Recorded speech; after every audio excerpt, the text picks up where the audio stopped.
السلام عليكم ورحمة الله وبركاته. إن الحمد لله نحمده ونستعينه ونستهديه ونستغفره ونعوذ بالله من شرور أنفسنا وسيئات أعمالنا.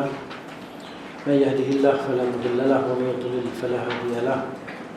أشهد أن لا إله إلا الله وحده لا شريك له وأشهد أن محمدا عبده ورسوله صلى الله عليه وعلى آله وأصحابه وعلى كل من اهتدى بهديه واستنى بسنته إلى يوم الدين. أما بعد، رب اشرح لي صدري ويسر لي أمري واحلل عقدة من لساني يفقهوا قولي.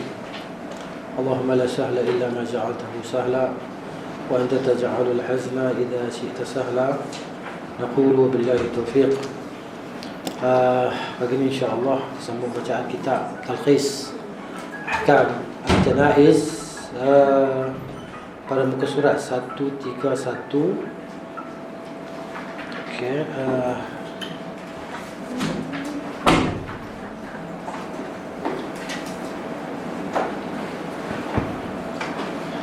poin yang ke-49 Kata Syekh Muhammad Nasiruddin Al-Albani rahimahullahu ta'ala, dia kata termasuk dalam larangan ini, larangan mengiringi jenazah dengan perkara yang menyalahi syariat, ya,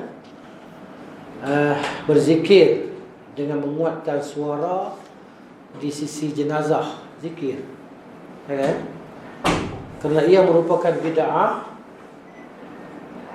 Dan kerana kata-kata Qais bin Ubad radhiyallahu anhu, dia kata, kana ashabun nabi sallallahu alaihi wasallam yakrahuna raf'a as-sawt 'inda al-janaiz. Kata Qais rahimahullah radhiyallahu anhu adalah para sahabat Nabi radhiyallahu anhum, yakrahuna, mereka membenci raf' as-saut, mengangkat suara di sisi jenazah. Kemudian begitu juga kerana perbuatan ini menyerupai perbuatan orang-orang Kristian yang menguatkan suara ketika mereka membaca Injil dan zikir-zikir mereka dengan suara panjang, berentak dengan beralunan serta halus. Dia kata lebih buruk daripada itu adalah mengiringi jenazah dengan dendangan sedih, alat-alat muzik di hadapan jenazah, sebagaimana dilakukan di sebahagian negara umat Islam untuk mengikuti perbuatan orang-orang kafir. Anda tahulah di kan tempat kita, wallahu a'lam lah. Kan mungkin ada orang-orang besar yang meninggal tadi kan, ataupun ahli pasukan tertentu, kan? Jadi nak kebumikan jenazah, nak bawa jenazah tu pun kena ada iringan muzik. Lepas tu langkah selangkah kan. Ini semua perbuatan yang menyerupai bagi perbuatan orang-orang bukan Islam, orang-orang kafir lah. Allah musta'an. Hanya kepada Allah kita minta pertolongan. Jadi fitnah, musibah ni menimpa kan kebanyakan negara umat Islam. Boleh kata tak kecuali lah, payahlah nak cari kan. Jadi musibah ni dia poin dia akibat dia kejahilan lah kan, jahil tentang agama. Lepas tu lah para alim ulama, para mufti tak tahulah, tak cakap benda-benda macam ni kan. Wallahu ta'ala alam. Kenapa tak cakap, kita pun tak tahulah. Sebab apa? Kena tanya dia orang sendiri lah kenapa tak cakap. Baru kita tahu dapat jawapan kan. Kalau kita berandaian, kita tak tahu. Kita teka macam ni, macam tu kan. Wallahu ta'ala alam. Tapi itu ilmu kita lah. Ini ilmu kita kan, berdasarkan Al-Quran dan As-Sunnah. Jadi maknanya perkara ini adalah larangan dalam agama, tak boleh dilakukan. Jadi sebab apa? Sebab kita ni itulah penjajahan ke atas negara umat Islam ni terlalu lama kan. Jadi penjajah nak tinggalkan negara pun dia bagi syarat, kena ikut syarat dia ya. Jadi bila kita merdeka, cumanya penjajah yang tak ada di negara kita, tapi dia punya fikrah dia, ideologi dia, doktrin dia, masih lagi dipegang dan diamalkan oleh negara. Jadi kita nak kata Islam, adakah kita Islam sepenuhnya? Pengamalan kita tepuk dada, tanyalah iman masing-masing lah. Gitu. Baik, kata Imam An-Nawawi rahimahullah dalam kitab Al-Adhkar muka surat 23. So dirujukan ni lah. Jadi muka surat tak sama sebenarnya kalau kitab-kitab ni kan. Cetakannya dia berdasarkan pencetak tu. Dia kata ketahuilah bahawasanya yang benar lagi terpilih dan apa yang telah dilakukan oleh para salaf. Para salaf ni generasi awal lah. Generasi awal Islam. Terdiri daripada para sahabat radhiyallahu anhum, tabi'in, tabi'in. Ini generasi salaf dia panggil. Salaf ni maknanya sesuatu yang mendahului lah. Salaf radhiyallahu anhum. Dia perkataan salaf ni perkataan bahasa Arab lah. Tulis dalam Rumi kan. Dalam kamus Dewan mungkin tak ada kot perkataan ni, wallahu a'lam. Kita buka kamus Dewan tengoklah. Dalam perkataan salaf di sini, tapi dia asal perkataan bahasa Arab lah. Ialah diam. Maksudnya ini dilakukan oleh generasi awal Islam. Ialah diam ketika mengiringi jenazah. Tidak dikuatkan suara pada bacaan Al-Quran, zikir dan selainnya. Maksudnya yang dianjurkan doa lah, Allahumma ighfir lahu, Allahumma ighfir lahu kan. Jadi kalau jenazah tu jenazah lelaki perempuan, kita lelaki atau perempuan kita tak tahu, kita nak baca apa? Bacalah apa pun. Allahumma ighfir lahu ke, Allahumma ighfir laha ke, boleh je. Baru ni tengok katanya ada viral dalam TikTok ke apa ke, wallahu alam. Kalau ustaz beritahu kalau jenazah lelaki kita baca Allahumma ighfir laha, kalau jenazah perempuan ataupun kita baca Allahumma ighfir lahu kepada jenazah perempuan, tak sah. Ini semua kaul. Dalam masalah apa? Sebab apa? Dia kembali kepada lafaz. Kalau lafaz tu lafaz muzakkar, kita qasadkan dia adalah syakhsun, dia perkataan muzakkar. Manusia. Maka kita boleh baca maghfir lahu, Allahumma ighfir lahu. Kalau kita nisbah perkataan qasadkan dia perkataan an-nasama, manusia. Jadi tamarrutah balaghah tu muannas. Tak ada masalah apa kan. Jadi kalau kita pergi orang dah solat jenazah, kita pun tak tanya pun lelaki atau perempuan. Solat aja. Kalau kita tahu dia jenazah perempuan, Allahumma ighfir lahu. Kalau tak tahu bacalah. Sama ada Allahumma ighfir lahu ataupun Allahumma ighfir lahu, sah solat kita. Jadi semua tak tahulah buat TikTok beli duit kot. Semua orang banyak viral beli duit banyak. Tapi itu kau lah. Sebab ada orang tanya malam tadi kot. Jadi itulah. Saya teringat saya cerita lah. Kemudian hikmah padanya jelas, nyata. Kerana diam itu lebih menenangkan fikiran. Itu hikmah dia. Lebih tenang fikiran dan lebih menumpukan perhatian pada perkara yang berkaitan dengan jenazah. Inilah yang benar dan dituntut ketika mengiringi jenazah. Janganlah kamu terpedaya kerana ramai orang yang menyalahinya. Ramai orang buat macam ni, ramai orang buat. Jangan terpedaya. Yang tak belajar tu ramai. Walaupun sekolah ramai, tapi yang tak belajar tu ramai. Tak mengetahui. Allah sebut dalam Quran, walakin aktsaruhum la ya'lamun. Kebanyakan manusia tidak mengetahui. Jadi Allah bagi tahu kebanyakan kan. Jadi yang sedikitnya tahu, yang ramainya tak tahu. Jadi an-nasu a'da'u ma jahilu, an-nasu a'da'u ma jahilu.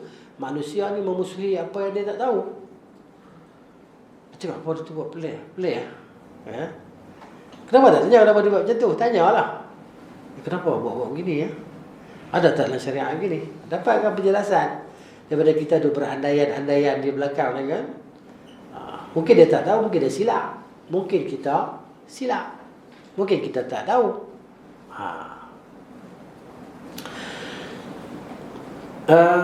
Inilah yang benar dan dituntut dari kita sini. Janganlah kamu terpedaya kerana ramai orang yang menyalahinya. Abu Ali Fudail bin Iyad rahimahullahu berkata, yang maknanya lazimilah jalan orang yang mempunyai petunjuk. Lazimilah jalan-jalan yang mempunyai petunjuk. Jalan Al-Quran dan jalan As-Sunnah. Itulah dia jalan yang mempunyai petunjuk. Jalan yang maksum. Jalan yang maksum adalah jalan Al-Quran dan jalan yang dibawa oleh Nabi SAW. Dan janganlah kamu merasa mudarat dengan sedikitnya bilangan yang mengikuti kebenaran. Jangan stres. Sebab sikit orang ikut sunnah. Jangan stres. Relax lah. Jadi begitu. Tengok orang belajar ni ikut sunnah ni sikit. Yang kita kata yang menyeleweng ni ramai lah. Begitu.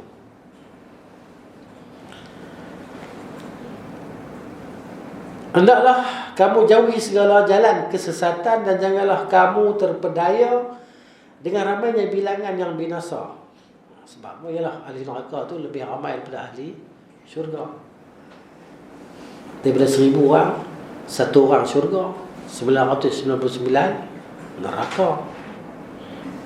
Sahabat-sahabat kata tu, kita macam mana kami ni kan, macam mana masuk syurga? Nabi kita Ya'juj Ma'juj, maknanya 999 kamu seorang macam tu lah. Jadi Ya'juj Ma'juj ni manusia juga, keturunan Adam AS. Mereka ni ramai, ada hidup di dunia ni, tapi masih di alam ghaib. Dia alam maksudnya ghaib yang nisbi, yang kita tak boleh detect dia bagai mana. Satelit yang hebat-hebat, yang hak NASA punya pun tak boleh detect Ya'juj Ma'juj ni kat mana. Sebab dia ghaib. Tak usah carilah kat mana pun. Dia tak akan zahir selagi mana Allah tak izinkan. Sehingga Allah sebut dalam surah Al-Anbiya ayat 96, Allah kata hatta idza futihat Ya'juj wa Ma'juj wa hum min kulli hadabin yansilun. Ramai.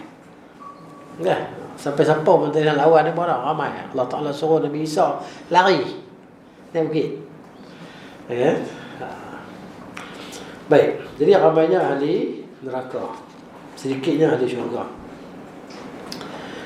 Telah diriwayatkan daripada Sunan Al-Baihaqi rahimahullah mengenai perkara yang saya sebutkan tadi. Adapun perbuatan yang dilakukan oleh orang-orang jahil.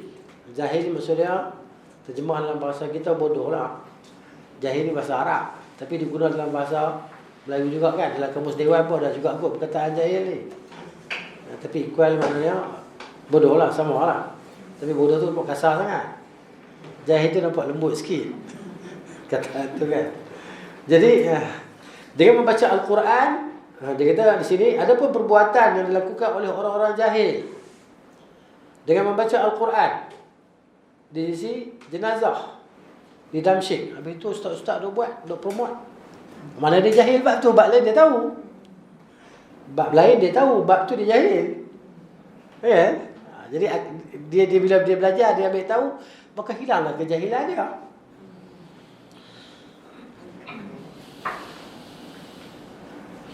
Kemudian di Damsyik maksudnya Syekh ni cerita lebih kurang berpuluh tahun yang lepas kan, 40 tahun yang lalu dia cerita benda ni kan. Benda ni dah lama berlaku. Tapi di sini Al-Imam An-Nawawi sebut, Syekh Al-Albani disebut balik, tapi ada disebut oleh An-Nawawi. Pada An-Nawawi ni kurun yang berapa ya? Kurun yang ke-7 Hijrah. Ulama kurun ke-7 Hijrah, kita kurun yang berapa? Kita kurun 15. Lebih kurang 7 kurun yang lampau lah. Masa perbuatan ini telah melakukan sejak sekian lama. Berkurun-kurun lamanya. Sampai sekarang yang orang bernazar Al-Quran tak boleh lah. Tak boleh lah. Tapi benda dia orang dah buat lama. Perkara ni menyalahi sunnah. Duduk tepi jenazah kita baca Quran. Baca Yasin lah. Orang kita dia kenal surah Yasin je. Kan? Surah Yasin dia kenal dalam Quran ni kan. Surah lain tak tahu.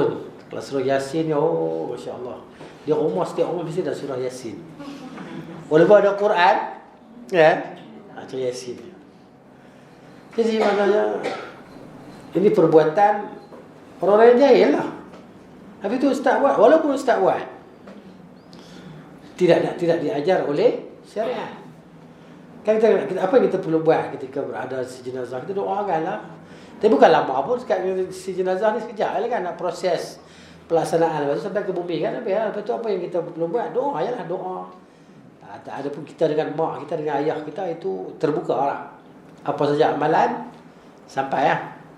Kita solat, kita puasa pun mak kita dapat bahagian dia, kita dapat bahagian kita. Sama. Ayah kita pun dapat macam tu juga. Syarat Muslim lah. Syarat mati dalam keadaan Muslim. Banyak buat kan. Ni cuba tengok. Boleh kita baca balik perenggan tu kan. Jadi kita sini, jangan terperdaya. Hendaklah kamu, di kita sini. Janganlah kamu terperdaya dengan ramainya bilangan yang binasa. Ini kata siapa? Kata Fudail bin Iyad rahimahullah ta'ala. Maknanya nasihat ni lama dah, berkurun-kurun yang lampau. Dan perbuatan baca Quran, zikir kuat-kuat baca Quran depan sebelah jenazah ni bukan baru. Dah berkurun lamanya. Ini Al-Imam An-Nawawi cakap benda ni di kurun yang ke-7. Maknanya sebelum tu dah ada lah.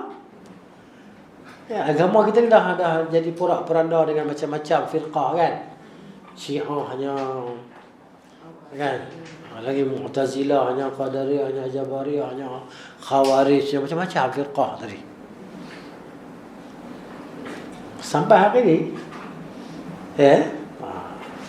Ustaz, kalau kita baca sendiri dalam bilik, bukan di sejak. Untuk apa? Untuk apa? Saya saja tak ada masalah. Bahkan disuruh kita sentiasa baca Quran pun. Bukan kerana munasabah ada kematian. Untuk sedekahkan jenazah kan? Maknanya untuk sedekahkan bacaan Quran kita kepada jenazah si mati tadi, memang ada khilaf di antara ulama lah. Kalau Imam Ahmad bin Hanbal rahimahullah, dia kata sedekah bacaan Quran kita tu untuk si mati tu sampailah. Kalau Imam Syafi'i dia kata tak sampai.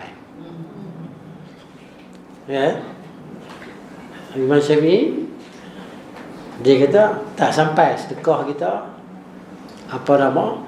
Al-Fatihah ataupun tak kisahlah apa-apa pun baca ayat Quran untuk si mati. Tapi murid Imam Ahmad kata sampai. Khilaf lah di antara ulama tadi. Imam Syafi'i kata yang sampai pada doa. Maknanya kecuali mak ayah kita lah. Mak ayah kita ni special kan. Nak tu kita buat apa pun, kita duduk dalam kelas ni pun 1.5 jam dalam kelas ni mengalir masuk pahala kita, pahala mak kita masuk dalam akaun kita, ayah kita. Perbuatan kebaikan, tak kisah apa benda pun. Ambil sampah pun dalam tong sampah, pahala kita dapat, mak kita dapat, ayah dapat. Jadi untung kan. Lagi ramai anak, lagi untung. Kalau semua soleh lah, semua solehin dan solehat. Jadi macam mana kita, anak kita ni doa lah selama mana kita masih hidup kan. Siapa yang seorang alim tu, Fudail bin Iyad kan, siapa kan? Dia berdoa, saya lupa dah nama dia. Dia kata, Allahumma inni ajiztu an islahi waladi fa aslihhu li. Makna dia tak boleh faham bahasa Arab, bahasa Melayu je lah doa, bahasa kita kan. Tak faham bahasa Melayu, bahasa apa yang kita faham. Ya Allah, semuanya aku ni lemah untuk memperbaiki anak aku. Aku tak mampu nak baiki anak aku, maka engkau baikilah dia untukku. Maka sentiasalah dia berdoa dengan doa tu sehingga Allah Ta'ala islahkan anak dia. Tengoklah, kita tengok anak kan, ajar belajar tak nak, ajar ngaji Quran tak nak kan. Kita bagi tahu tak nak dengar, tak nak ikut. Ya Allah, kan kenapa payah sangat? Ya ujian biasalah. Ujian untuk kita terus berdakwah dengan family kita, dengan anak-anak kita, dengan pasangan kita, kita dakwah. Ya, satu masa Allah akan bagi hidayah lah, insya-Allah, dengan doa dan usaha kita yang sungguh-sungguh tadi kan. Allah akan bagi hidayah. Jadi doa untuk anak-anak kita supaya mereka jadi anak-anak yang salihin dan salihat. Jangan kita putus asa lah. Jangan kita putus asa. Nabi Ibrahim pun doa dia 2000 tahun lepas tu baru makbul. Kan, wab'ath fihim rasulan minhum Kan utuskan di kalangan mereka seorang rasul daripada kalangan mereka. Nabi kata ana da'watu abi Ibrahim. Aku adalah hasil doa bapa aku Ibrahim alaihi salam kan. Beribu tahun baru doa dia zahir. Jadi kita mungkin kita selepas kita mati anak kita pun dah mungkin dah 80 baru dia dapat hidayah. Kan mungkin kita dah lama mati kan. Dia berteringat Rabbi ighfirli wa li walidayya. InsyaAllah lah jangan kita putus asa lah. Jadi bagus kalau anak ramai lah. Tak ada anak nak buat macam mana. Itulah dia. Jadi banyak jalan-jalan kebaikan ni kita tak tertutup. Jalan kebaikan ni sangat banyak kan. Tak tertutup. Kemudian dia kata di sini. Boleh kan? Faham kan tadi kan? Jangan terkejut lah. Banyak ramai orang buat lah. Baca Quran dekat jenazah ni kan. Bila mati malam tu kan, kalau ada sentuh tu tak, dia umar dia tak ada baca Quran. Jadi Quran ni untuk orang mati. Dengar bunyi alunan suara Al-Quran di sesebuah rumah itu menandakan ada kematian. Jadi Quran ni untuk orang mati ya. Bukan untuk orang hidup lah Quran ni kan. Padahal Quran ni untuk jiwa yang hidup, untuk menghidupkan jiwa. Wahyu ni diumpamakan seperti hujan. Ya kan? Nabi kita mathali wa mathalu ma ba'athani Allah bihi kamathalil ghais. Kan perumpamaan aku dan perumpamaan apa yang Allah utuskan aku dengannya seperti hujan lebat. Kan asaba ardan, kena hujan, kena bumi tadi. Itulah dia. Kemudian kita kata sama ada Quran lah, dan membaca selainnya dengan memanjang-manjangkan suara dan memesongkan kata-kata dari tempat yang sepatutnya. Maka perbuatan itu haram dengan ijma' para ulama. Ni siapa kata? Ni An-Nawawi kata. Dalam kitab Al-Adhkar. Tapi kenapa orang tak ikut mazhab An-Nawawi? Padahal An-Nawawi imam dalam mazhab Syafi'i. Ya. Jadi kalau kita tanya dia orang kenapa? Oh, kita ada ulama lain lagi. Tengok kalau tak kena dengan hawa nafsu mereka, akan cari juga jalan-jalan tadi kan, untuk membenarkan perkara yang tak ada dalam syariat tadi. Jadi imam dalam mazhab Syafi'i. Kenapa tak ikut Imam Nawawi? Kita ikut dengan lain, imam lain banyak lagi imam dalam mazhab Syafi'i.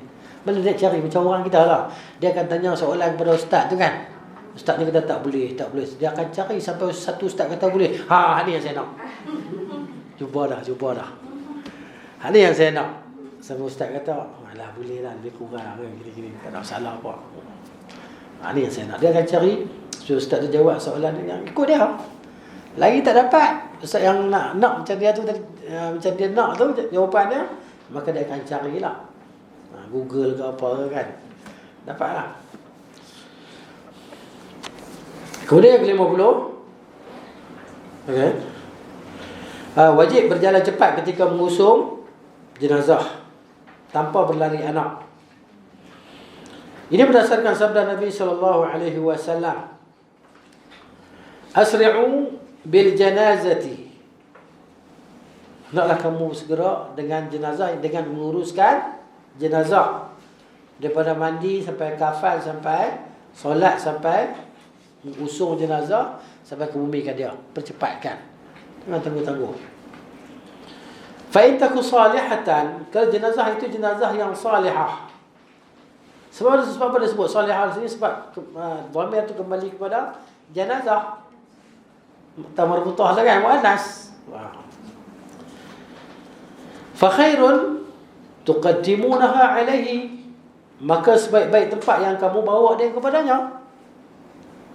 Ya? Wa in takun ghaira dhalika, kalau dia jenazah yang tidak salih, fasyarrun tad'unahu 'an riqabikum, maka seburuk-buruk orang dan perkara yang kamu turunkan dia daripada bahu kamu, daripada belakang kamu. Itu dia. Kemudian kata Syekh Al-Albani rahimahullah ta'ala, dia kata zahir perintah dalam hadis ini menunjukkan wajib segerakan pengurusan jenazah. Pendapat ini dipegang oleh Ibn Hazm rahimahullah dan tidak menemui dalil. Kami tidak menemui dalil yang memalingkannya kepada hukum sunat. Di mana wajib segerakan. Dah confirm meninggal tu, tu ialah proses. Kan, mana pergi jumpa doktor, polis, pengesahan, terus mandi. Kan? Mandi, lepas tu kafankan. Panggil orang solat. Kan? Lepas tu kita bawa pergi ke kuburan, kita kebumikanlah. Jangan tinggal lama-lama rumah kita. 4-5 jam, 5-6 jam, 7-8 jam. Kan? Jangan. Melainkan kita duduk tengah tunggu hutan rimau, nak tunggu orang mari 2 jam, 3 jam kan. Tu. Tapi mana ada orang duduk hutan rimau kan. Orang asli dah kot. Kemudian kata Ibn Qayyim rahimahullah dalam kitabnya Zadul Ma'ad, adapun perbuatan orang ramai ketika mengiringi jenazah. Ibn Qayyim ni ulama kurun yang ke-7 jugalah. Dia selepas An-Nawawi lah. Dia kurun yang ke-8. Maaf, dia kurun yang ke-8. Hujung-hujung kurun ke-7 lah, dan ke-8. Dia kata, adapun perbuatan orang ramai ketika mengiringi jenazah hari ini zaman dia lah.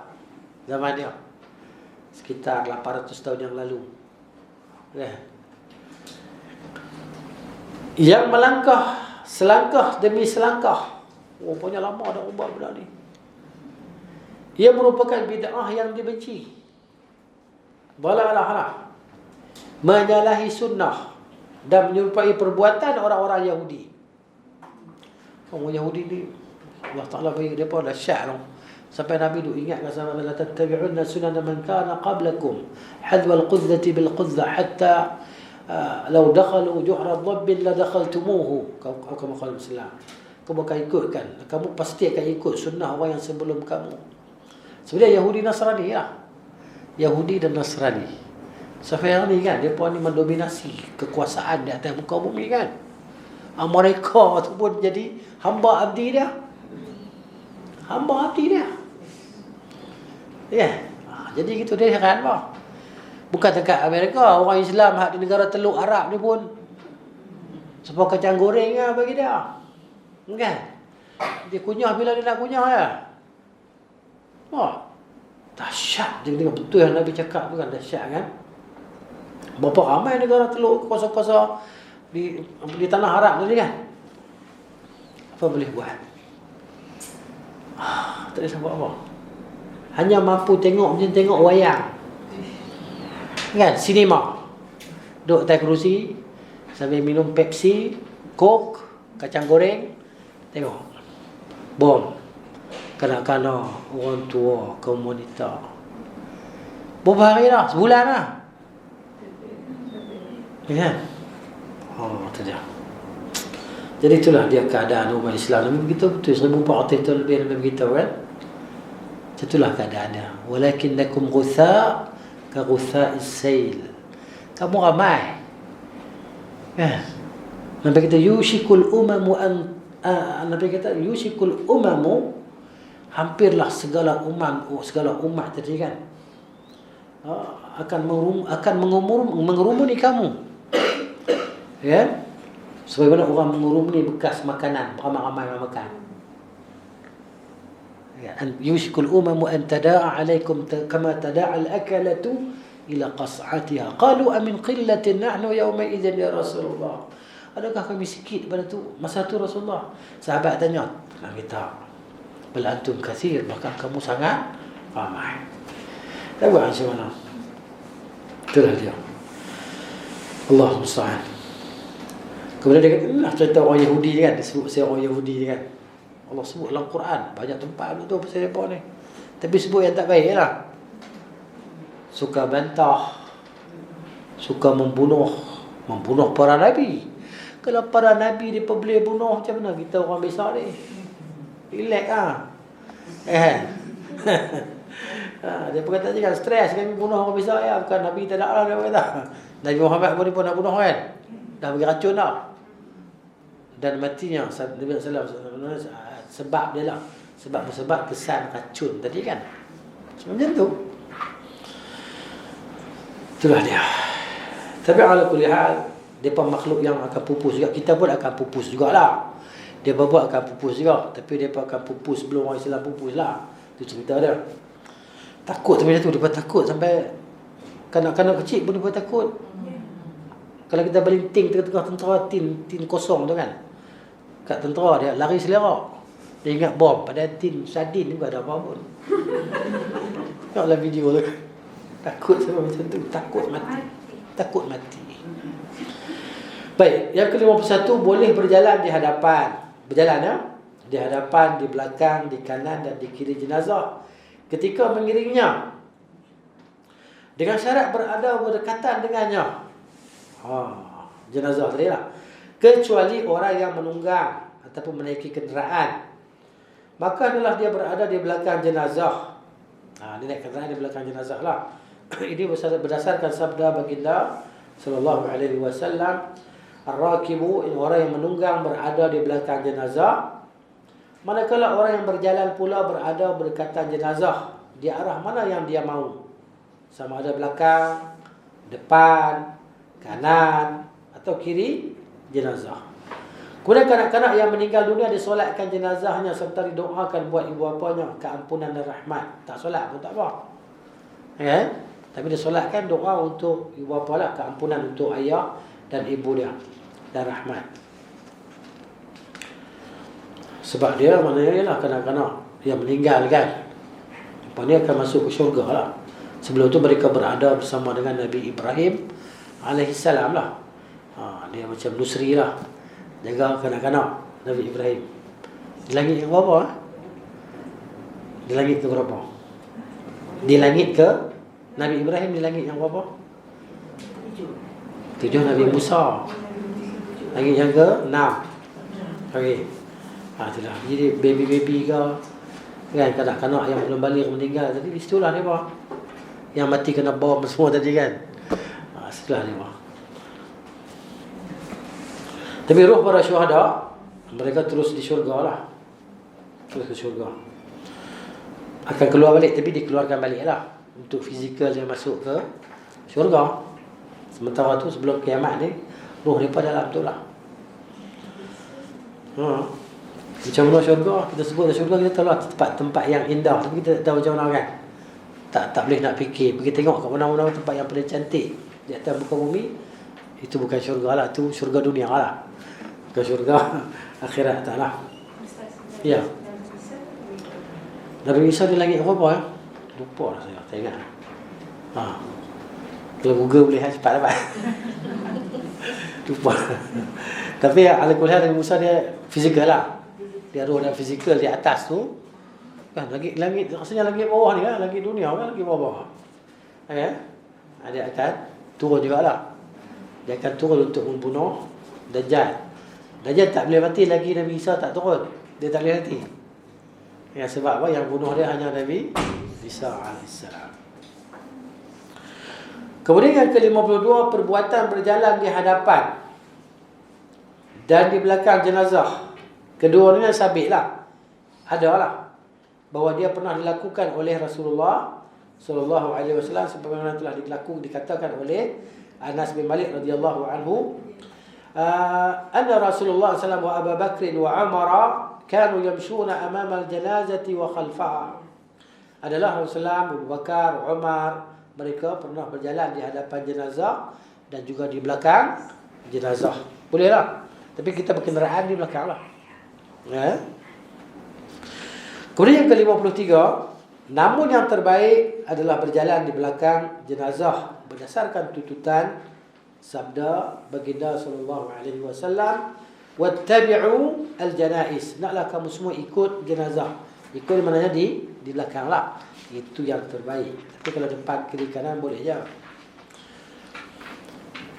Dan hadis-hadis yang lain yang semakna dengan hadis ini. Hal ini disokong juga dengan kata-kata Ali bin Abi Talib radhiyallahu anhu. Dia kata, al-mashyu khalfaha afdalu. Berjalan di belakang jenazah lebih baik daripada berjalan di hadapannya.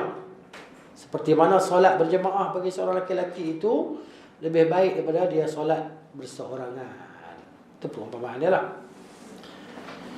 Kemudian yang ke-54, boleh menaiki kenderaan ketika mengiringi jenazah dengan syarat berada di belakang jenazah berdasarkan sabda Nabi sallallahu alaihi wasallam, ar-rakibu yasiru khalfal jenazah. Penunggang berjalan bergerak di belakang jenazah. Namun yang terbaik adalah berjalan kaki. Kerana itulah amalan Nabi sallallahu alaihi wasallam, dan dalil yang menunjukkan bahawa baginda pernah menunggang tunggangannya ketika mengiringi jenazah. Bahkan Thauban radhiyallahu anhu berkata, anna Rasulullah SAW, bahawa Rasulullah pernah dibawa kepadanya dabah tunggangan dia lah, sedangkan baginda itu bersama dengan jenazah. Fa aba yarkabaha, Nabi enggan untuk menunggang kenderaan tadi. Nabi tak mau naik. Falamma sarafa, bila selesai dikebumikan jenazah tadi, utiya bidabatin, dibawa kenderaan kepada Nabi sallallahu, farakiba, maka Nabi pun menungganglah, naiklah kenderaan dia. Maka dikatakan kepadanya, kan, kenapa Nabi buat macam tu? Nabi jawab, dia punya illah dia, sebab dia lah. Innal malaikah kanat tamshi, Nabi kata para malaikat berjalan.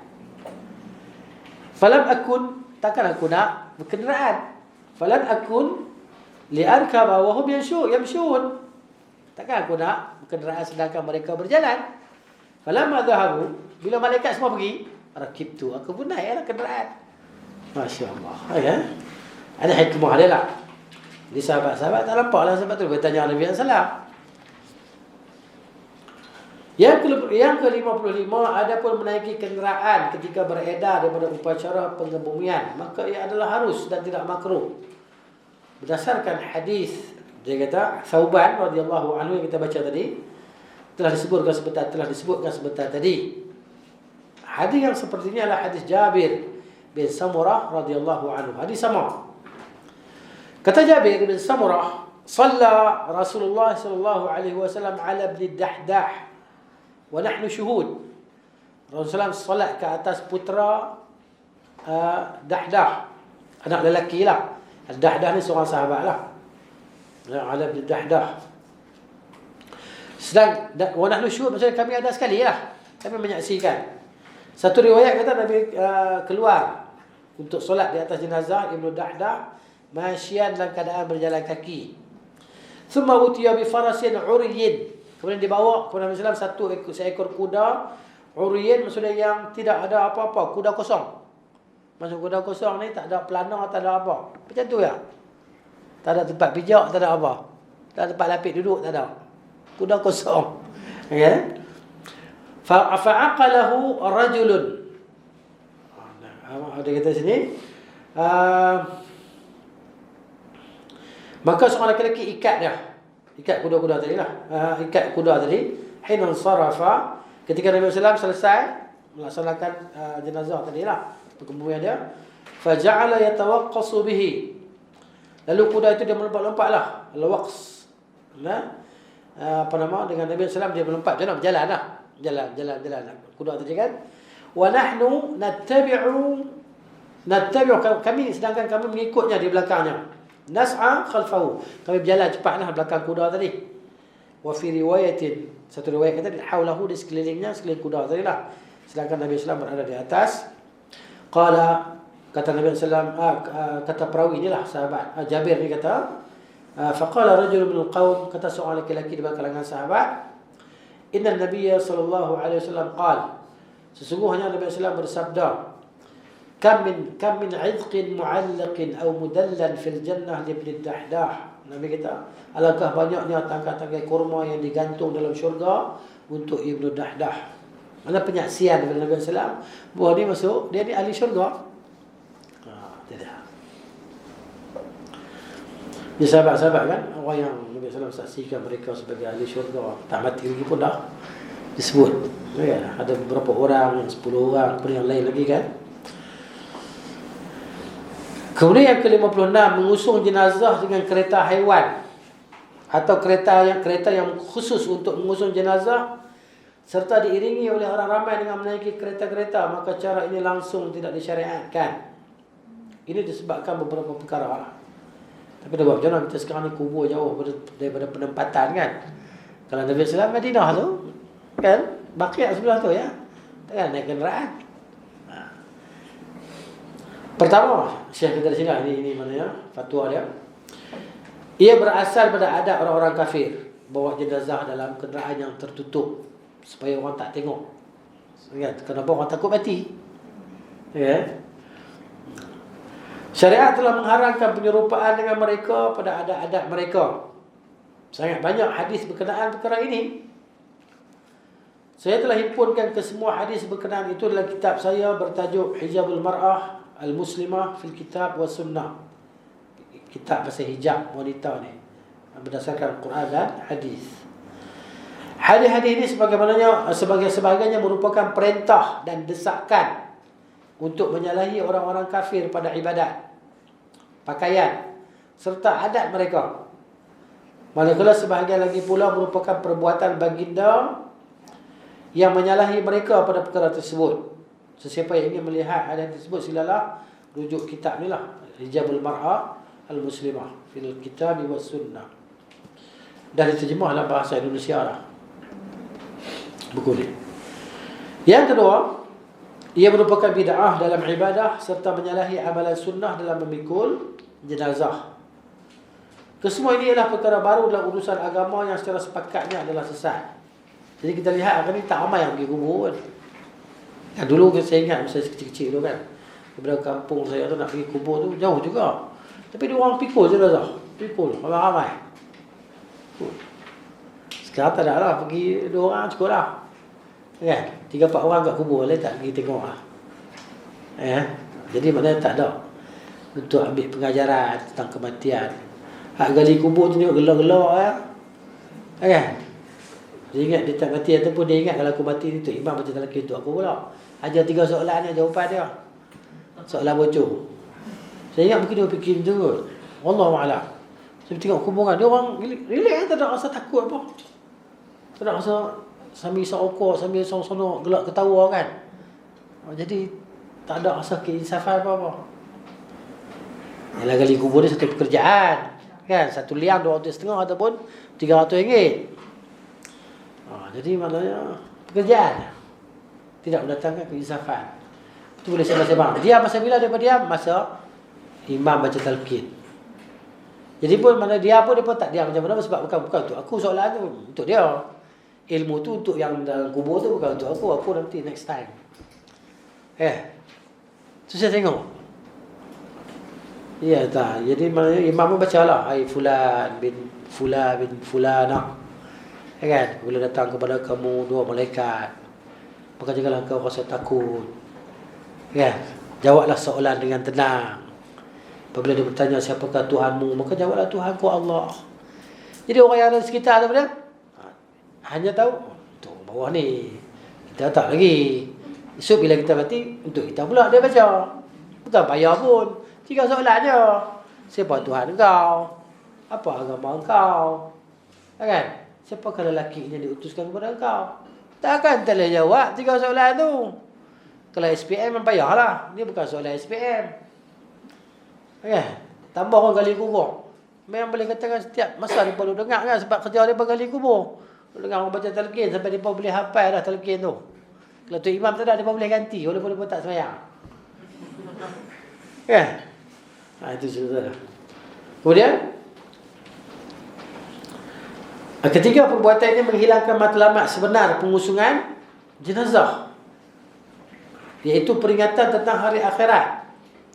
Seperti yang disebut dalam hadis di awal bab ini. Wattabi'ul janaiza tudzakirukum al-akhirah. Hendaklah kamu semua iringi jenazah kerana ia mengingatkan kamu semua tentang hari akhirat. Kita tengok kan tentang keinsafan. Sebab tu kalau kita belajar sunnah, kawan-kawan kita meninggal, ustaz akan bagi tazkirah pada orang hidup ni. Lihatlah tuan-tuan semua, inilah dia stesen pertama kita di alam akhirat. Kalau di sini senang, mudah, maka selepas ini akan lebih mudah. Kalau di sini payah, maka selepas ini apa yang kita temui lebih susah dan lebih payah. Jadi maknanya ustaz ni bagi tazkirah kepada orang yang hidup ni. Orang mati ni, dia tak dengar dah. Ustaz dia cerita apa? Wa ma anta bimusmi'in man fil qubur. Kau tak boleh nak bagi dengar orang yang ada dalam kubur, tak dengar pun. Habis tu kita bagi salam. Bagi salam tu sunnah Nabi suruh. Nabi tak bagi tahu dia jawab salam kita. Habis tu dia boleh dengar bunyi tapak kaki sahabat-sahabat dia balik. Allah Ta'ala bagi masa tu. Masa lain mana kita tahu. Nabi bagi tahu masa tu je. Dan kita faham lebih. Orang kita faham lebih. Kan? Sebab tu dia bersembang dengan mak dia di rumah. Apa khabar? Kan? Hari ni dah sarapan nasi goreng. Bersembang dengan mak dia. Hari-hari pergi kubur mak dia. Pasal sayang kat mak dia. Kan? Sembang. Mak dia bukan anak dah. Mak dah duduk di barzakh. Barzakh ni apa makna barzakh? Barzakh ni di benteng. Pemisah. Jadi orang sana tak tahu dah apa yang berlaku di sini. Cumanya mereka boleh ada orang cerita kat mereka. Sebab apa? Orang baru datang. Orang baru datang tu pun dia kenal lah. Kan? Al-arwahu junudun mujannadah kan? Dia akan tanya. Contoh keadaan family dia dan sebagainya. Dia akan tanya itu ya. Tapi kita tahu mana, kita tak tahu lah apa yang berlaku di sana. Siapa nak beritahu kita mana ada orang hak mati hidup balik. Tak tahu. Tapi kalau pensan koma hidup balik dah lah kan. Tapi dia bukan dalam barzah, dia tak ada cerita pun. Kamu koma sebulan ni kamu pergi mana? Ada jumpa nak mak aku. Tak sedar lah kan. Gitu. Kemudian saya Syekh Al-Albani rahimahullah dia kata sesungguhnya saya katakan mengiringi jenazah dengan gambaran secara tersebut ataupun cara tersebut akan menghilangkan tujuan mulia ini secara sepenuhnya atau kurang daripada itu. Orang yang cerdik mengetahui bahawasanya perbuatan mengusung jenazah di atas bahu-bahu dan melihat jenazah diusung di atas kepala mereka itu lebih memberi kesan dalam mengingati akhirat dan mengambil pelajaran bahawa kita ni akan diusung macam tu juga nanti. Akan kita usung orang, nanti orang akan usung kita. Berbanding mengusungnya dengan cara yang disebutkan tadi, tidaklah berlebihan jika saya katakan bahawa yang mendorong orang-orang barat supaya mengusung mayat dengan kereta adalah kerana mereka takut akan kematian. Dan segala yang mengingatkan mereka mengenainya, serta disebabkan oleh keingkaran mereka terhadap hari akhirat. Mereka mengingkari hari kebangkitan. Keempat, perbuatan ini merupakan penyebab yang kuat kepada pengurangan jumlah orang yang mengiringi jenazah. Ini hari ni kita tengok macam tu. Tak ramai yang pergi kubur, tak ramai. Sebagian tempat lah. Sebagian tempat ramai pergi. Dan orang yang mengharapkan pahala mengiringi jenazah yang telah disebutkan dalam perkara 46 dalam bab ini. Pahala iring jenazah dapat 1 qirat kan? Solat 1 qirat, jadi 2 qirat lah. Ini kerana bukan semua orang mampu menyewa kenderaan untuk mengiringi jenazah. Sebab perkuburan dia jauh. Yang kelima, cara ini sedikit pun tidak bertepatan dengan apa yang dikenali daripada syariat yang suci lagi mudah, yang jauh daripada keformalan dan keseragaman terutamanya dalam perkara yang penting ini, yakni kematian.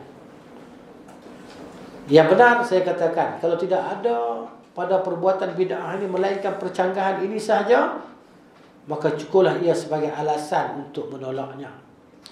Maka bagaimana pula jika disertai oleh percanggahan-percanggahan dan kerosakan-kerosakan yang saya telah sebutkan sebentar tadi dan selainnya yang saya tidak sebutkan.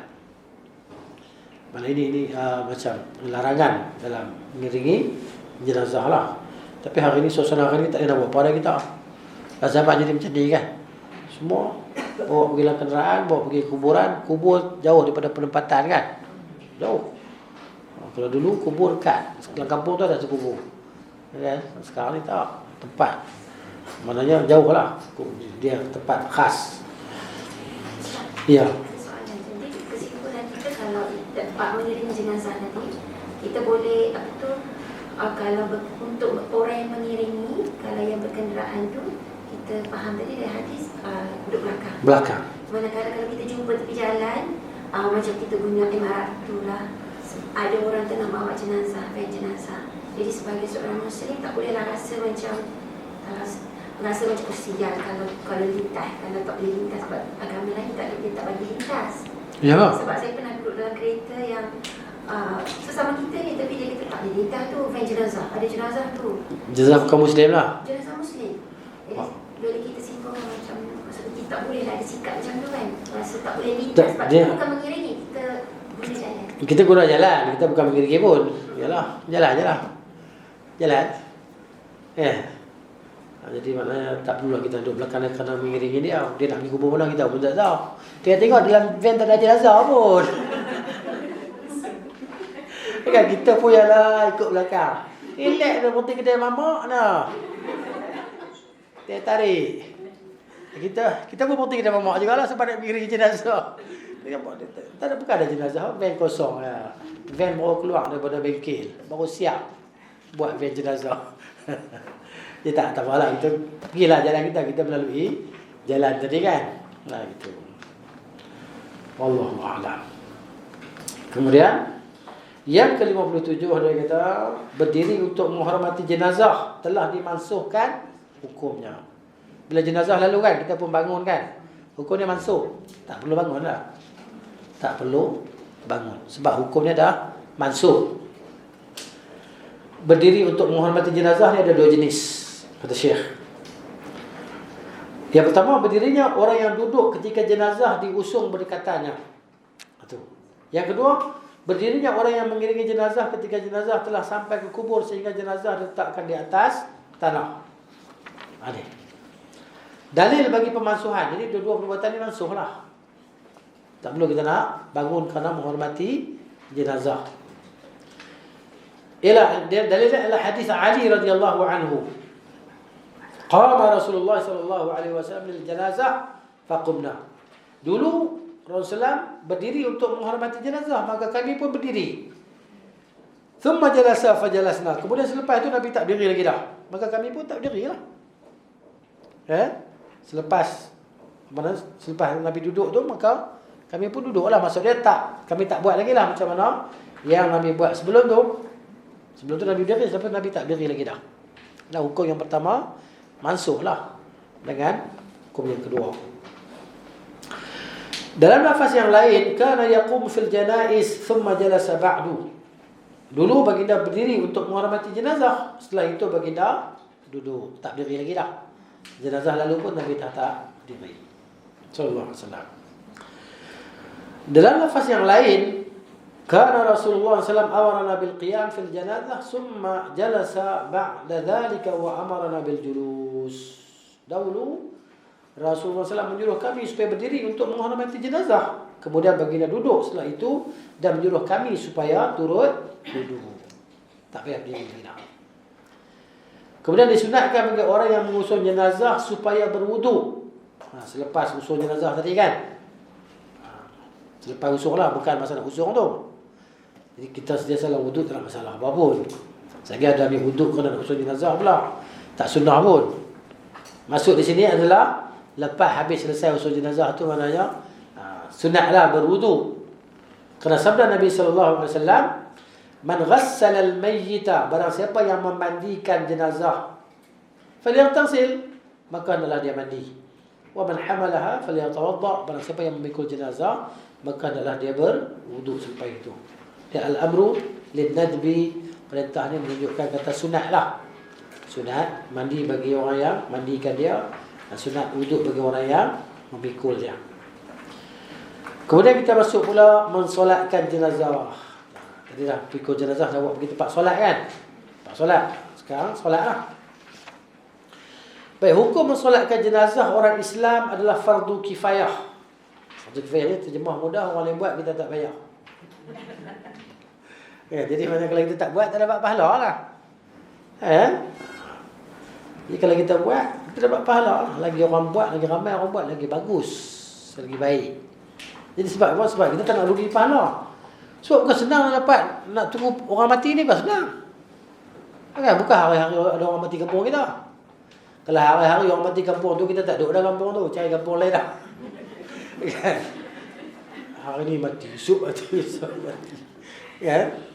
Jadi maknanya bila ada orang mati, kita cepat solat.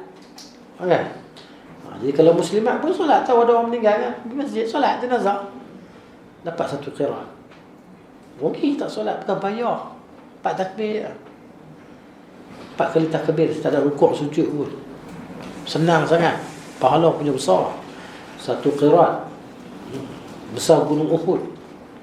Allah nak bagi kita ni kan amalan yang sedikit, pahalanya banyak. Baik, kerana ini merupakan perintah Rasulullah sallallahu alaihi wasallam dalam beberapa hadis. Antaranya ialah hadis Zaid bin Khalid al-Juhani radhiyallahu anhu. Dia kata seorang laki-laki daripada kalangan sahabat Nabi sallallahu alaihi wasallam meninggal dunia pada hari Khaybar. Tufiya yaum Khaybar, fadzakaru dzalika li Rasulillah sallallahu alaihi wasallam. Mereka menyebut demikian itu kepada Rasulullah sallallahu alaihi wasallam. Faqal, maka baginda bersabda, sallu ala sahibikum. Salatkanlah ke atas rakan kamu ini. Fataghayyara wujuhun nas lidzalika, maka wajah manusia berubah, terkejut bila Nabi kata macam tu. Kenapa Nabi suruh kami solat? Nabi tak nak solat. Kenapa? Dia mati pada hari perang Khaybar ni. Qala, kata Nabi sallallahu alaihi wasallam, inna sahibakum ghalla fi sabilillah. Sahabat kamu ni dia khianat di jalan Allah. Dia ambil harta rampasan sebelum dibahagikan. Bahaya. Kan, walaupun topi koboi ke apa kan. Musuh dia tembak, dia ambil boring kepala dia. Tak boleh. Bahaya. Dosa besar. Maka sahabat ni pun bercarilah. Fafatashna mata'ahu. Kami carilah barang-barang dia. Fawajadna kharazan. Lalu kami jumpa manik-maniknya. Manik-manik. Ya, rantai manik dia. Milik orang Yahudi. Tak sampai 2 dirham pun harga dia. Tak sampai 2 dirham. Masuk neraka pasal tu lah. Nabi tak nak solat. Sikitnya barang. Yang ke-59 tidak wajib mensolatkan 2 golongan di bawah ni. Tak wajib solat dia bawah. Tetapi tetap disyariatkan untuk solat. Kalau nak solat boleh. Tak solat pun tak apa. Kalau kita solat dapat pahala.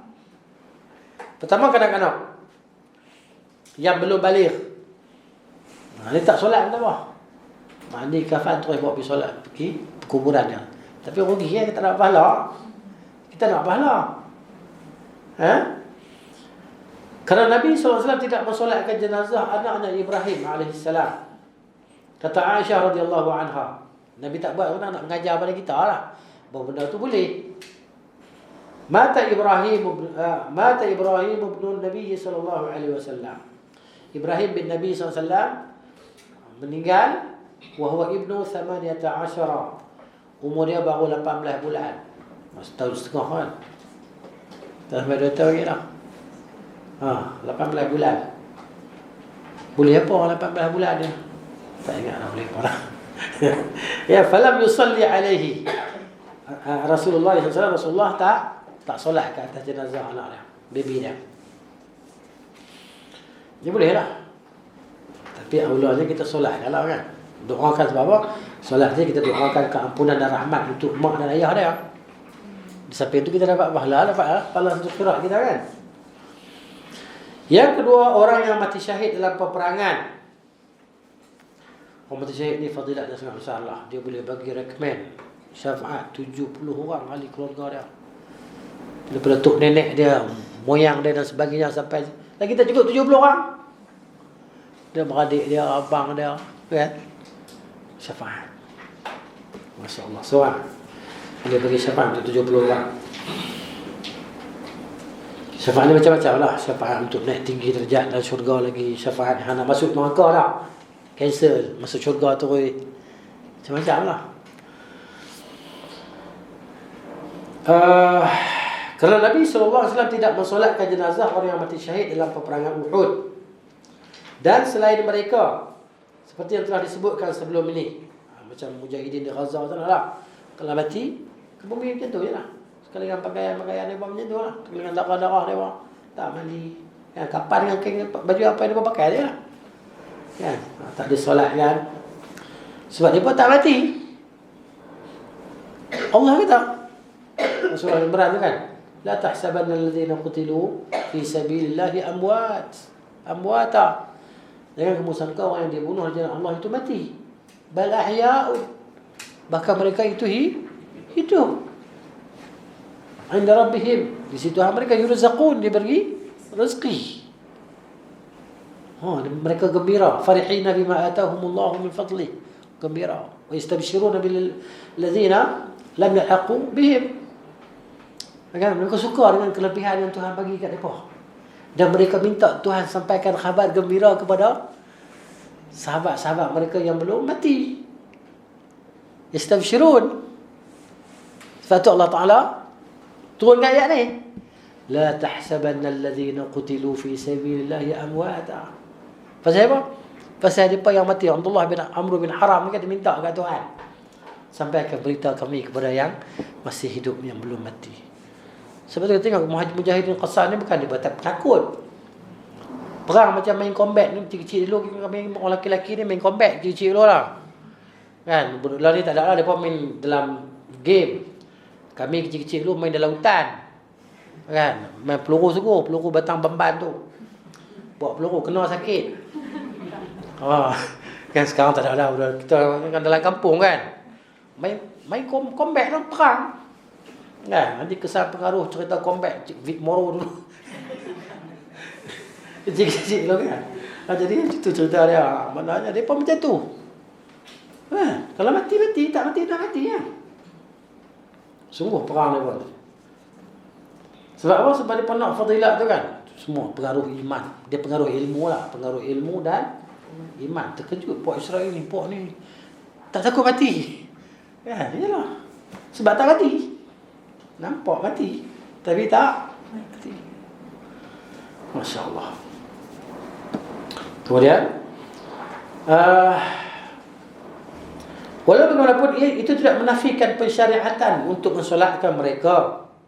Boleh nak solat tanpa mengambil hukum wajib lah, seperti mana disebutkan selepas ini. Yang ke-60 disyariatkan untuk mensolatkan jenazah mereka yang disebutkan ini. Disyariatkan. Pertama, kanak-kanak walaupun yang gugur daripada kandungan, yang cukup kita kata 120 hari lah, 4 bulan lah ke atas, iaitu janin yang gugur dalam keadaan masih belum sempurna. Ini berdasarkan hadis yang telah disebutkan sebelum ini. Kata Nabi SAW, وَالطِّفَلْ وَفِي رِوَايَةٍ وَالسِّقْتُ, dan kanak-kanak. Dalam riwayat lain, janin yang gugur disolatkan serta didoakan buat ibu bapanya keampunan dan rahmat. Pada zahirnya, janin yang gugur daripada kandungan ibunya hanya disolatkan apabila telah ditiupkan roh kepadanya, iaitu cukup 4 bulan dalam kandungan. Kan? Apa nama?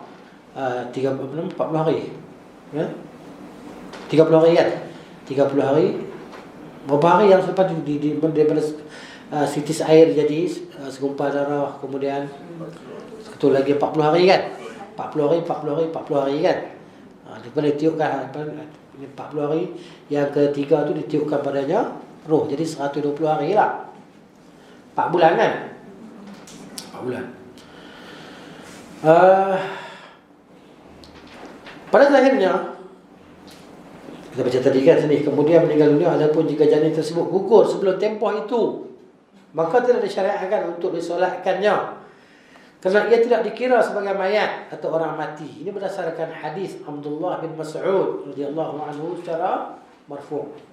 Maksud hadis tu, sesungguhnya setiap orang, seorang dalam kalangan kamu dihimpunkan penciptaannya dalam rahim ibunya selama 40 hari. Kemudian sedikit demi sedikit yang menjadi segumpal darah pada tempoh seperti itu, yakni 40 hari jugalah. 40 hari. Kemudian sedikit demi sedikit yang menjadi ketul daging pada tempoh seperti itu, yakni 40 hari. Maknanya 120 hari. Kemudian Allah mengutuskan kepadanya satu malaikat, ditiupkan padanya roh. Ini setelah 4 bulan lah. 4 bulan dah ada roh. Maknanya mak dia boleh berangan lah. Anak dia tunggu di sana. Kan, tunggu anak masuk syurga dia, anak dia tunggu bawa cerek, bawa air, tunggu mak dia, tunggu ayah dia. Kalau ramai anak dia yang gugur, ramai lah dia tunggu dia. Gitu. Kalau tak ada kan? Tak ada lah. Kalau tak gugur tak ada lah. Tunggulah kalau anak dia seorang yang mati syahid. Kalau kata Jadi muslimah. Muslimah. Ada fadilat untuk dia lah. Ya. Tapi kalau andai kata ditakdirkan ibu tadi ke neraka, andai kata maknanya malaikat lah yang akan jadi serupakan mak dan ayah dia tadi. Maka dia ingat mak dan ayah dia masuk sekali lah ke dalam syurga. Dia akan tunggu juga. Maka dikatakan kepada mereka, udkhulu. Qalu hatta yaji abawaina. Tidak, sehingga malaikat dah masuk. Dia berkata tidak, sehingga ibu bapa kami sampai. Tunggu mak ayah dia. Itulah dia. Kedua, orang yang mati syahid. Banyak hadis yang menunjukkan perkara ini, memadai untuk saya sebutkan sebahagiannya sahaja. Hadis Abdullah bin Zubair radhiyallahu anhuma. Sesungguhnya Rasulullah SAW memerintahkan pada hari perang Uhud supaya jenazah Hamzah ditutup dengan burdah. Burdah ni kain yang bergaris lah untuk tutup jasad dia. Kemudian baginda mensolatkannya. Baginda bertakbir sebanyak 9 kali. Jadi solat jenazah ni boleh takbir sampai 9 kali lah. 4 kan kali ataupun tengoklah kan 7 kali ataupun 9 kali. Boleh. Kemudian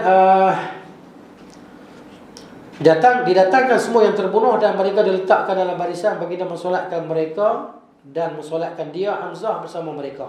Nabi solat 2 kali ke atas Hamzah radhiyallahu anhu. Sebab inilah wallahu a'lam kerana darjat dia di sisi Allah Taala, dan dia ni pun sayyidu asyuhada.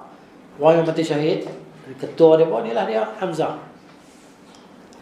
Penghulu para syuhada. Setiap orang yang mati syahid, penghulu dia adalah Hamzah bin Abdul Muttalib radhiyallahu anhu. Kemudian hadis yang panjang daripada Uqbah bin Amir al-Juhani, mana dia? Pada suatu hari Nabi SAW keluar, lalu baginda mensolatkan jenazah ahli perang Uhud. Seperti baginda mensolatkan jenazah yang lain selepas 8 tahun. Lama tu. 8 tahun. Umpama baginda mengucap selamat tinggal kepada orang-orang hidup dan orang-orang mati. Nabi SAW nak wafat dekat lah tu. Seolah-olah Nabi nak ucap selamat tinggal.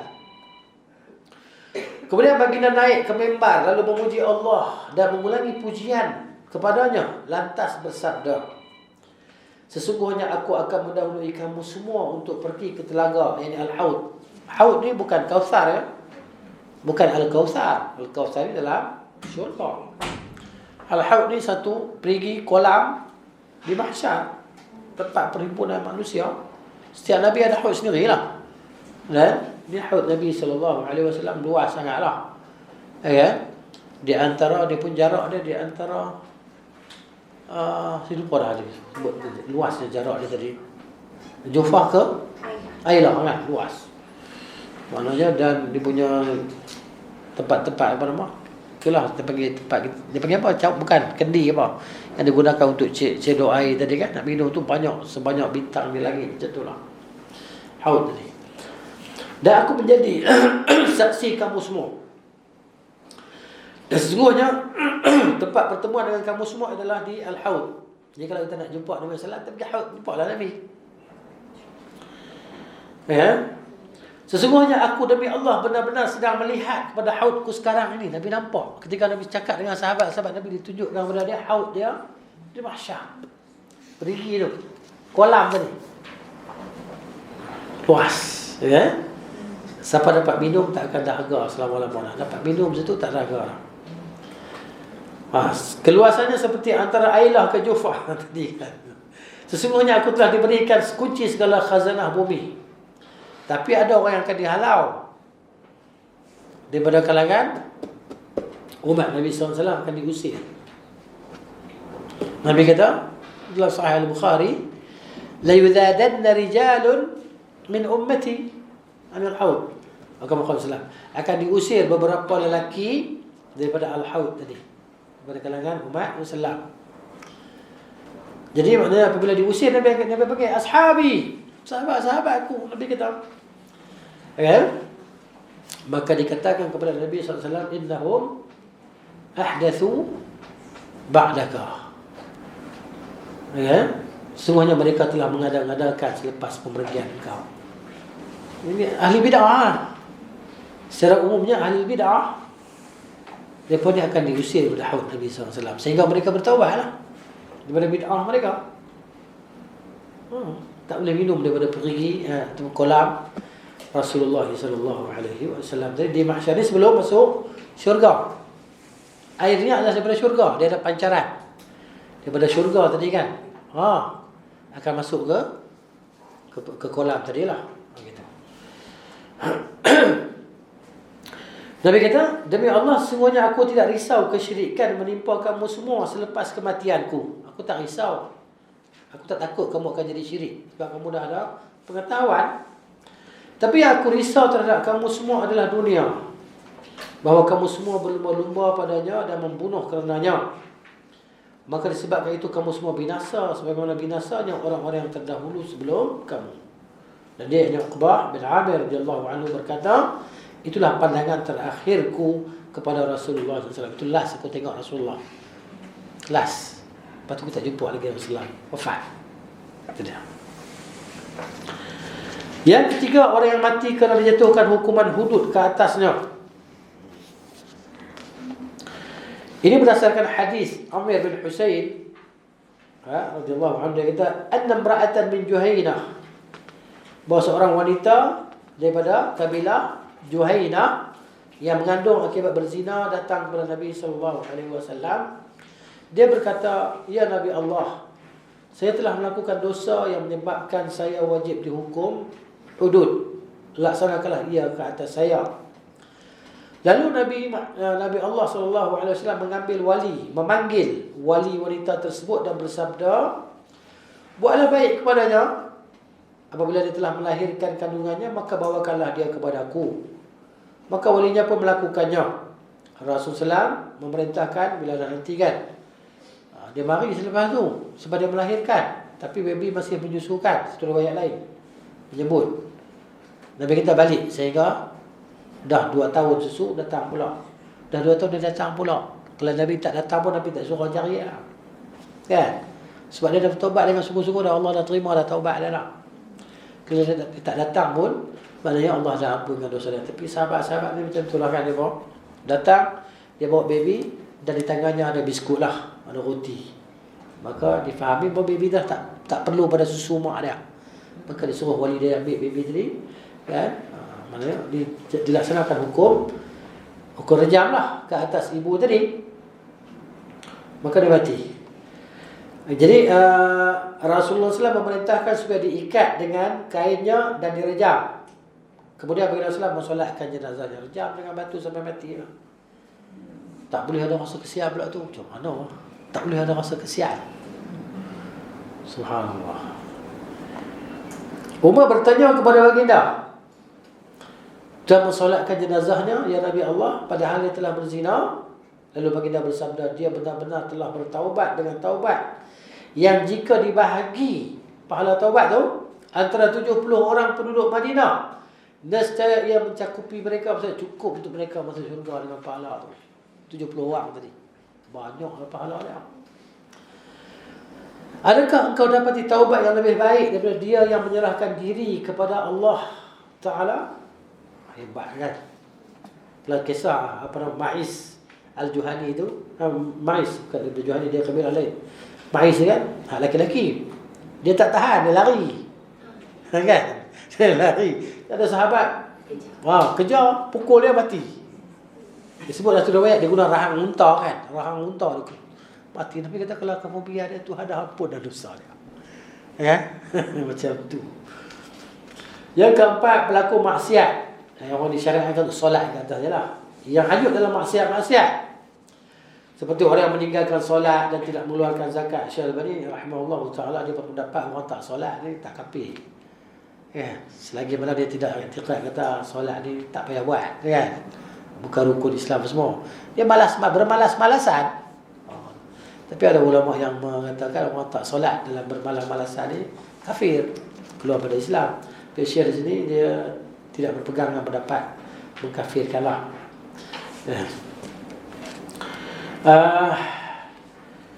dan tidak mengeluarkan zakat sedangkan dia mengakui kewajipannya. Dia tahu solat tu wajib, tapi kita ajak solat lah, tak apalah, buatlah dulu, buatlah kubur masing-masing, kan? Risau gitulah, dia malas. Begitu juga penzina dan penagih arak dan orang-orang yang fasik seumpama mereka, jenazah mereka ini disolatkan. Tetapi setepatnya, sebaiknya, selayaknya orang-orang yang alim dan kuat beragama tidak solat, tidak mensolatkan mereka sebagai pengajaran dan peringatan kepada orang-orang yang seumpama mereka. Jadi kalau aku mati nanti ustaz-ustaz tak main sembahyang kat aku, kan? Ini risau dia. Seperti mana dilakukan oleh Nabi SAW terhadap beberapa hadis berkenaan perkara ini. Saya salah sebutkan salah satu daripadanya. Daripada Abu Qatadah radhiyallahu anhu, katanya adalah Rasulullah sallallahu alaihi wasallam apabila diundang untuk mensolatkan jenazah seseorang, maka baginda akan bertanya perihal jenazah tersebut. Jika jenazah tersebut dipuji, maka baginda pergi dan mensolatkannya. Tapi jika sebaliknya, maka baginda bersabda, kamu semualah yang uruskannya, dan baginda tidak mensolatkannya. Rugi ya. Ya, kalau Nabi SAW tak solatkan jenazah ni, rugi, sangat-sangat rugi lah. Sebagai pengajaran kepada orang yang masih hidup. Tapi jenazah Abdullah bin Ubay pun Nabi solat, ketua orang munafik tu pun anak dia panggil kan, tak tolong, Nabi SAW pergi. Tapi tak ada makna apa lah, sebab dia bukan beriman, dia kafir kan, munafik. Yang kelima, penghutang yang tidak meninggalkan harta bagi melansaikan hutangnya. Orang ini tetap disolatkan jenazahnya. Rasulullah SAW hanya tidak mensolatkan golongan ini pada permulaan Islam saja. Terdapat beberapa hadis berkenaannya. Yang pertama, daripada Salamah bin Al-Aqwa' radhiyallahu anhu, ia berkata, kunna julusan 'inda Nabi sallallahu alaihi wasallam, kami ketika kami duduk dekat Nabi sallallahu alaihi wasallam, iz utiya bi janazatin, tiba-tiba dibawa dengan satu jenazah, faqalu salli 'alaiha. Para sahabat kata dekat Rasulullah, ya Rasulullah, solatlah jenazah ni. Faqala hal 'alaihi dainun, Nabi kata dia ada hutang tak? Qalu la, dia berkata dia tak ada hutang. Qala fa hal taraka syai'an, Nabi kata dia ada tinggal apa-apa harta tak? Qalu la, dia berkata tak ada, apa pun tak ada. Fa shalla 'alaihi, kemudian Nabi pun solatlah ke atas jenazah itu. Thumma utiya bi janazatin ukhra, kemudian nanti waktu lain pula datang jenazah dibawa kepada Nabi sallallahu. Faqalu, maka sahabat-sahabat kata, ya Rasulullah, salli 'alaiha, sembahyanglah ke atas jenazah ini. Qala hal 'alaihi dain, Nabi kata, adakah dia ada hutang? Tengok si saya nak sebut yang mula tadi, lafaz yang ada ustaz sebut dalam yang viral, kata kalau orang sebut solat tak tahu jenazah apa, kita solat tak sah kan. Allahumma ighfir lahu, Allahumma ighfir lahu. Cuba tengok lafaz ni. Sahabat kata, ya Rasulullah, salli 'alaiha, solatlah ke atas jenazah ini. Ha tu kan, nampak? Okey. Lepas tu Nabi kata, hal 'alaihi, adakah atasnya? Tak ada. Ha dan hi, tak ada masalah apa. Kalau kita baca Allahumma ighfir laha pun boleh, Allahumma ighfir lahu pun boleh. Nampak tak? Ini lafaz ni lah menolakkan bagi yang ustaz kata tu solat tak sah. Kalau kita tak tahu jenazah lagi-lagi perempuan tu, kita nak baca Allahumma ighfir lahu ke, Allahumma ighfir laha ke. Penolakan kepada ustaz tadi, inilah dia. Hadis ni, lafaz tu. Salli 'alaiha, ya Rasulullah, solatlah ke atasnya. Nabi kata pula, dia ada hutang tak? Hi-nya, ia ada hutang tak? Ia tu merujuk kepada muzakkar kan. Hal 'alaihi, lafaz sebelum tu muannas, dhamir sebelum tu muannas, dhamir yang kemudian adalah muzakkar. Apa masalah dia? Ini jawapan. Jadi mudahlah. Kalau saya baca terjemahan tak ada lah yang ni. Saya baca yang Arab ni ada lah. Itu beza terjemahan dengan yang asal tu, sebab dhamir tu kan, dhamir tu, nya tu, nya laki-laki kan, nya perempuan. Itu dia. Jelas kan? Jadi kalau rajin buat pula TikTok. Jawab ustaz ni. Saya bukan ahli TikTok. Kan? Saya baca tengok-tengok je, orang tunjuk saya tengok kan. Itulah dia. Kemudian maknanya Nabi kata ada hutang tak? Qila na'am. Dia katakan ya, dia ada hutang. Qala fa hal taraka syai'an? Nabi kata dia tinggal apa-apa tak? Harta dia. Qalu thalathata dananir. Dia kata ada 3 dinar. Harta tinggalan dia. Qala fa qala bi asabi'ihi. Nabi kata macam ni 3 kan, tunjuk jari dia. Kemudian fa shalla 'alaiha. Nabi sallallahu alaihi wasallam solatlah ke atas jenazah. Salasa kayak ni maksud dia kena selar dengan 3 selar lah. 3 selar ada maksud dia 3 pukulan macam tu lah. Tak tahulah kena bekas pukul ke apa. Sebab dia ada duit tapi dia tak bayar hutang. Kan? Nabi kata matlul ghani zulmun. Matlul ghani ni orang yang ada duit untuk bayar hutang tapi dia saja lambat-lambat bayar hutang, tak nak bayar. Nabi maknanya Nabi bersyarat pada 3 selar. Bukan sepoin bawah satu nampak yang terjemahan tu kan. Cuba tengok yang bawah tu terjemahan dia. Poin dia, footnote dia. Iaitu jenazah tersebut akan diselar dengan api sebanyak 3 kali akibat tidak membayar hutang kerana dia mati dalam keadaan mampu melunaskan hutang. Tapi saja buat. Relax lah kan. Relax kerja dia relax lah. Kan? Nanti kita bayar, nanti mati. Kita ni kena kalut untuk bayar hutang. Kalau boleh kita ada duit tersegerakan setel hutang kita. Sebab ni Nabi kita salasa kalian 3 kali selaran. Fa shalla 'alaiha. Nabi solatkan ke atasnya. Solat Nabi sallallahu alaihi wasallam jadi syafaat lah. Solat Nabi ni syafaat untuk si mati. Jadi dibayarlah dengan hutang duit dia tadi kan. Hutang dibayar dengan harta si mayat sebelum faraid. Walaupun habis harta si mayat tak ada dalam faraid lah. Kalau bayar hutang habis kami tak ada faraid lah. Walaupun tak ada faraid. Hutang dulu si mayat tadi settle kan. Lebih tu 3 sen lah faraid lah. Ada dia. Kemudian thumma utiya bisalisati, kemudian dibawa kepada yang ketiga pula, jenazah ketiga ni. Faqalu salli 'alaiha. Sahabat-sahabat kata solatlah ke atas dia. Qala hal taraka syai'an? Nabi kata dia tinggal sesuatu tak? Qalu la. Dia tak tinggal apa-apa. Tak ada harta. Qala hal 'alaihi daynun? Nabi kata dia ada hutang tak? Qala rajulun min al-ansar. Qalu 3 dananir. Ya, dia ada 3 dinar hutang dia. Dia berhutang 3 dinar. Qala sallu ala sahibikum. Nabi kata solatlah ke atas kawan kamu. Nabi tak nak solat. Nabi suruh sahabat solat. Qala rajulun min al-ansar. Maka berkatalah seorang lelaki daripada al-ansar yang disebut sebagai Abu Qatadah. Dia kata salli alaihi ya Rasulullah wa alayya daynuhu. Solatlah, saya akan bayar hutang dia. Sahabat. Jadi kita bolehlah tolong bayar hutang kawan kita. Ya. Kawan kita dia tak mampu nak bayar hutang, dia ada hutang, kita tolong bayarkan hutang dia. Boleh. Maka Nabi pun solatlah ke atas jenazah tadi. Kemudian daripada Abu Hurairah radhiyallahu anhu, hadis yang kedua, anna Rasulullah sallallahu alaihi wasallam kana yu'ta bir rajul al-mayyit alaihi ad-dain. Dibawa satu jenazah laki-laki yang dia ni berhutang lah. Fayasalu, Nabi tanya, hal taraka min qada'in? Dia ada tak tinggal duit ataupun apa nama harta nak bayar hutang? Fa in hudditha annahu taraka wafa'an shalla alaihi.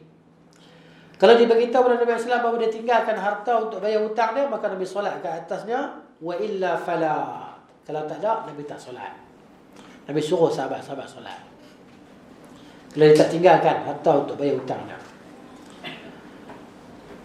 Qala sallu ala sahibikum. Nabi kata solatlah ke atas sahabat, ke atas rakan kamu ini.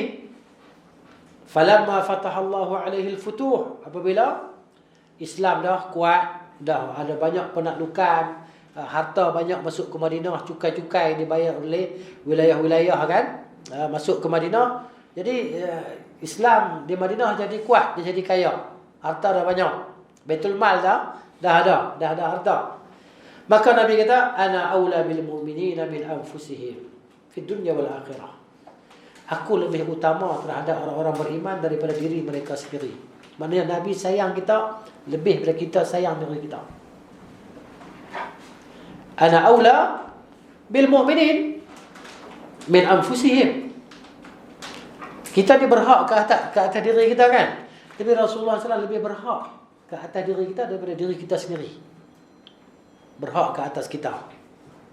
Ada. 5 minit lagi. Baik. Bila datang ni dia jadi dah. Ini macam soalan muka nakir. Kan kad kuning ada jadi kacau lah. Jadi haduan dia hilang. Ya, sikit. Ya, tak boleh macam tu dia jadi tak menang penting macam ni lah. Macam takut lah pula kan. Baiklah. Jadi di dunia dan akhirat. Sebab Nabi SAW ni kan laqad ja'akum, Allah kata laqad ja'akum rasulun min anfusikum alaihi azizun alaihi ma anittum harisun alaikum bil mu'minin raufur rahim. Allah beritahu sesungguhnya telah datang kepada kamu semua seorang rasul kan min anfusikum, dari diri kamu sendiri, azizun alaihi, teramat berat ke atasnya apa yang menyusahkan kamu. Kita ni rasa susah hati dah, Nabi lagi susah hati untuk kita daripada kita susah hati untuk diri kita sendiri. Kan? Nabi risau untuk umat dia tadi. Sebab tu di dunia wal akhirah. Nabi teringat umat dia tadi kan. Iqra'u in syi'tum. Bacalah kalau kamu nak. An-nabiyyu awla bil mu'minina min anfusihim. Nabi itu lebih utama dengan orang-orang terhadap orang-orang beriman daripada diri mereka sendiri. Sebab tu kita tak boleh nak cinta. Kan? Sesuatu lebih daripada cinta kita kepada Rasul SAW. Walaupun diri kita macam Umar kan. Ya Rasulullah, uhibbuka min kulli syai'in illa min nafsi. Ya Rasulullah, aku cintakan engkau lebih dari segala-galanya kecuali diriku. Diri saya dulu, baru saya cinta Rasulullah. Nabi kata tak. Kan? La, maknanya kamu tidak sempurna iman kamu sehingga engkau kena cinta aku lebih walaupun diri kau. Maka Umar kata, ya Rasulullah, aku cintakan engkau daripada segala, lebih daripada segala sesuatu, hatta diriku sendiri. Nabi kata, sekarang baru kamu sempurna iman. Mencintai Rasul itu lebih daripada segala-galanya. Yang kita cintai keluarga kita, mak kita, ayah kita, isteri kita, suami kita, anak-anak kita. Rasul dulu. Itu dah. Faman tufiya. Lepas tu baru Nabi kata, siapa yang wafat? Wa alaihi dain, dan dia dah tinggal hutang.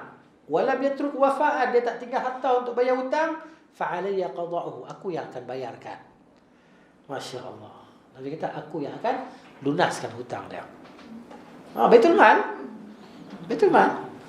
Wa man taraka malan, barang siapa yang tinggal harta, fahuwa liwarathatihi, dan hartanya itu untuk pewarisnya lah, untuk keluarganya. Itu Nabi SAW. Keenam, orang yang dikebumikan sebelum disolatkan, atau hanya sebahagian Muslim yang mensolatkannya, maka mereka yang lain boleh mensolatkannya di kuburnya.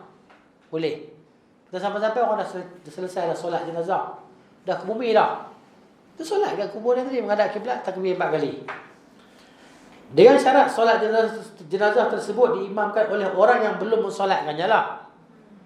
Kan? Jadi maknanya bukan imam orang yang solat 2 kali, sekali je. Jadi kalau kita seorang-seorang boleh, tak masalah. Kita sampai seorang solat ya, seorang kita. Kalau ada ramai, seorang jadi imam, yang lain maknanya jadi makmum. Saya bawakan salah satu daripadanya. Okey. Daripada Abdullah bin Abbas radhiyallahu anhuma, dia berkata, mata rajulun wa kana Rasulullah sallallahu alaihi wasallam ya'uduhu. Seorang sahabat meninggal, sebelum tu Nabi ziarah dia. Ya, sebelum dia meninggal, fadafanuhu bil lail, lalu mereka kebumikan dia pada waktu malam. Falamma asbaha a'lamuhu, apabila sampai waktu pagi dia pun cerita kat Nabi, kami dah ke bumi dah, sahabat ni. Qala ma mana'akum an tu'limuni, apa yang menegah kamu, Nabi kata, untuk beritahu pada aku? Qalu kana al-lail, sahabat kata malam. Ya, wa kanat adh-dhulmah, dan gelap. Sahabat kata, fakarihna an nashqa 'alaika, kami tak suka untuk menyusahkan Rasulullah. Dia berkata kepada Rasulullah lah, Fa'ata qabrahu fa shalla alaihi, Nabi pun pergi kubur dia, Nabi solat ke atas kubur di kubur tadi lah. Qala fa ammana wa saffana khalfahu, maka Nabi jadi imam, kami duduk di belakang lah. Ini orang yang belum solat. Wa ana fihim, sedangkan aku di kalangan mereka. Wa kabbara arba'an, Nabi takbir 4 kali. Solat di kuburan. Jadi maknanya kalau tak sempat, salah. Contohnya kita dah 10 tahun baru pergi ke tempat tu kan, daripada luar negara baru balik umpamanya, kawan kita pergi kubur solat selepas 10 tahun pun boleh, tak masalah lah. Ya. Dia dah mati 10 tahun tapi kita baru tahu kan, di kubur dia kita solatkan jenazah. Sebab tak ada had, batasan, kecuali kita dah solat tak boleh lah. Dah solat dah kan, tahun depan solat pula, tahun lagi sekali solat pula, ni bid'ah lah. Ya. Ya, saya. Jadi kalau ada sekumpulan lelaki, dia kata ada tetangga dia datang sini, dia tak sempat nak solat jenazah kawan yang meninggal. Ya. KL. Ya. Dah selesai dah tanah. Jadi boleh ya rombongan lelaki-lelaki. Ya, boleh. Dia kubur dia solat. Sunnah. Kalau perempuan maknanya kalau pergi dengan tapi sebab dia berlaku khilaf di antara ulama kan, aula tak pergilah. Sebab ada ulama kata tak boleh pergi. Berdasarkan hadis yang sama juga, yang kata boleh pergi hadis tu, yang kata tak boleh pergi pun hadis tu juga. Ya. Solat jenazah ghaib ni, kalau tak disolatkan ke atas jenazah dia, maka disyariatkan untuk kita solat. Tapi kalau dah ada orang solat jenazah dia, tak disyariatkan kita untuk solat jenazah ghaib. Itu pendapat yang paling kuat lah. Wallahu a'lam, khilaf. Ya. Okay, ada situasi ada orang yang pergi ziarah jenazah muslimat meninggal, tapi dia tak boleh stay lama menunggu solat jenazah. Dia pergi solat dulu tepi tu seorang-seorang dia sebelum disolat secara jemaah. Mana dah siap dikafankan apa semua? Masa tu belum, saya tengok Oh, sini. tak boleh ya, mana boleh, dia kena siap selesai. Cuma dah siap mandi. Mandi. cuma tak siap Oh, kafan dah dia mandikan lah. Tak boleh tunggu dah. Mana dah dimandikan tak masalah apa lah. Dia seorang-seorang dia solat, saya tak tahu. Boleh solat, tak masalah. Tapi khilaf sunnah lah. Menyalahi sunnah.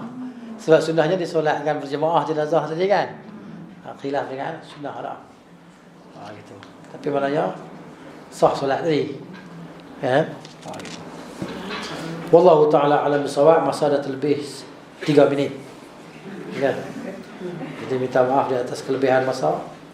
Wassallallahu ala nabiyyina Muhammad wa ala alihi wa sahbihi ajma'in. Subhanakallahumma wa bihamdika asyhadu an la ilaha illa anta astaghfiruka wa atubu ilaik. Assalamualaikum warahmatullahi wabarakatuh.